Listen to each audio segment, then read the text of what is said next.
हरे कृष्णा, राधे राधे दोस्तों, स्वागत है आपका हमारे चैनल शिखा भक्ति धारा में। आप सभी लोगों को मार्गशीर्ष माह के कृष्ण पक्ष की पड़ने वाली एकादशी यानी उत्पन्ना एकादशी की हार्दिक शुभकामनाएं। आप सभी लोगों का दिन मंगलमय हो। आज हम आपको अपनी इस वीडियो में उत्पन्ना एकादशी की सबसे सरल पूजा विधि के बारे में चर्चा करेंगे कि किस प्रकार आप इस दिन भगवान श्री हरि विष्णु और माता लक्ष्मी की पूजा उपासना कर सकते हैं। तो चलिए वीडियो शुरू करते हैं। उत्पन्ना एकादशी का व्रत पंचांग के अनुसार 26 नवंबर को रखा जाएगा। ये व्रत मार्गशीर्ष माह के कृष्ण पक्ष की एकादशी तिथि को रखा जाता है।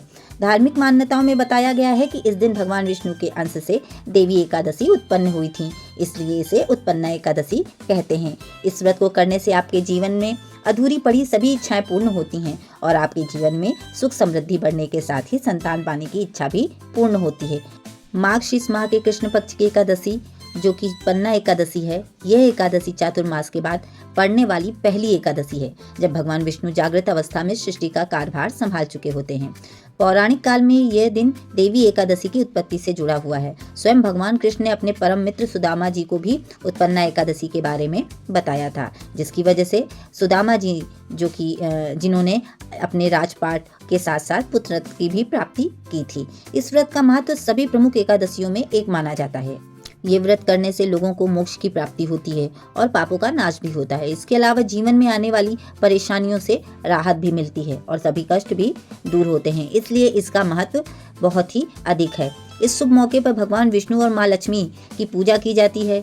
शास्त्रों के अनुसार उत्पन्ना एकादशी का व्रत करने से सीधे बैकुंठ में स्थान मिलता है और जन्म जन्म के पाप भी मिट जाते हैं।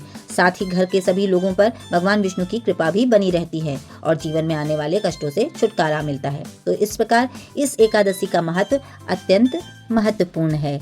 तो आइए अब हम आपको बताते हैं कि इस उत्पन्ना एकादशी के दिन शुभ योग भी बन रहे हैं। सबसे पहला योग जो बन रहा है वो प्रीति योग बन रहा है। इसके बाद आयुष्मान योग और शिववास योग का भी निर्माण हो रहा है। इस एकादशी के दिन प्रीति योग जो कि सुबह से शुरू होगा और दोपहर 2:14 पर खत्म होगा। उसके बाद जो आयुष्मान योग बनेगा जो अगले दिन दोपहर तक रहेगा। एकादशी तिथि को में द्वि पुष्कर योग 27 नवंबर को सुबह 4:35 से सुबह 6:54 तक रहेगा। उत्पन्ना एकादशी पर हस्त नक्षत्र सुबह से लेकर 27 नवंबर को सुबह 4:35 तक रहेगा और उसके बाद चित्रा नक्षत्र रहेगा।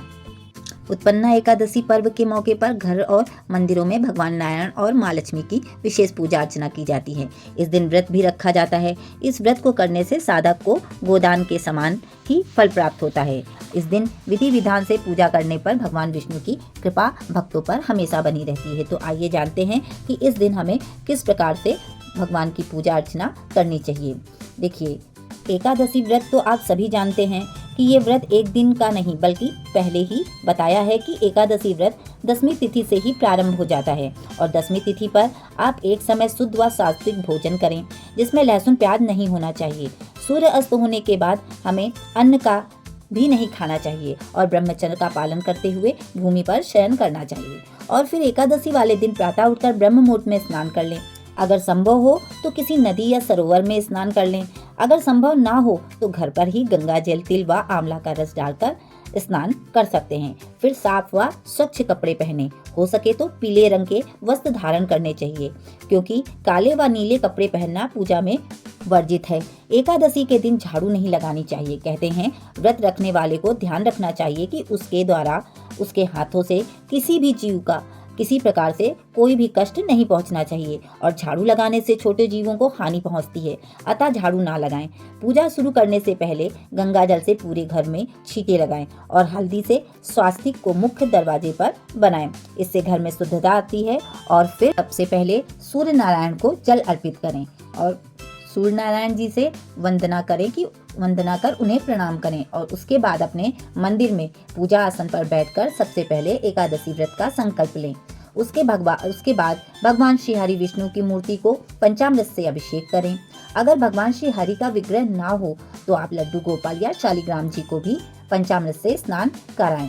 भगवान को पीताम्बर धारी कहते हैं, इसलिए उन्हें पीले कपड़े अवश्य धारण कराएं। फिर सुंदर श्रृंगार कराएं और सुगंधित चंदन का तिलक लगाएं। उसके बाद भगवान श्री हरि के आगे घी का शुद्ध दीपक प्रज्वलित करें और धूप दिखाएं। फिर दीपक का भी विधिवत पूजन करें। और जल पुष्प चढ़ाएं। उसके बाद अक्षत का प्रयोग नहीं करना है। चावल का प्रयोग आज के दिन नहीं किया जाता है, इसलिए चावल के स्थान पे यानी अक्षत के स्थान पे आप सफेद तिल का प्रयोग कर सकते हैं और फिर सुगंधित धूप अर्पित कर उन्हें भोग लगाएं। भोग में हमें तुलसी दल अवश्य अर्पित करना चाहिए, किंतु तुलसी दल यानी तुलसी को एकादशी वाले दिन नहीं तोड़ते हैं। इसके लिए आप उसे 10वीं तिथि को ही तोड़कर रख लें। उसके बाद अब हम उन्हें भोग अर्पित करेंगे। भोग अर्पित करने के बाद हम कथा का पाठ करेंगे। कहते हैं कथा के बगैर कोई भी व्रत पूर्ण नहीं होता है, इसलिए एकादशी में कथा श्रवण अवश्य करें। उसके बाद अब हमें विधि विधान से माता लक्ष्मी और श्री हरि विष्णु की आरती करनी चाहिए। आरती के बाद हमें क्षमा याचना करनी चाहिए और अपने द्वारा की गई गलतियों की क्षमा याचना कर उनसे आशीर्वाद प्राप्त करना चाहिए। इस प्रकार हम प्रातःकाल की पूजा पूर्ण कर लेंगे। उसके बाद हमें सारा दिन व्रत का पालन करना चाहिए और शाम को फिर धूप दीप और दीपक प्रज्वलित करना चाहिए।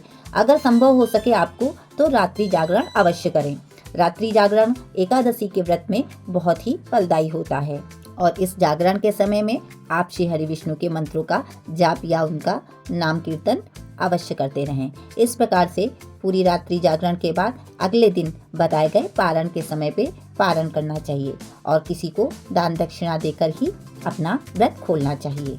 इस प्रकार आप अपना व्रत पूर्ण करें। आपको वीडियो में दी गई जानकारी अच्छी लगी हो तो वीडियो लाइक करें, शेयर करें व सब्सक्राइब करें। राधे राधे।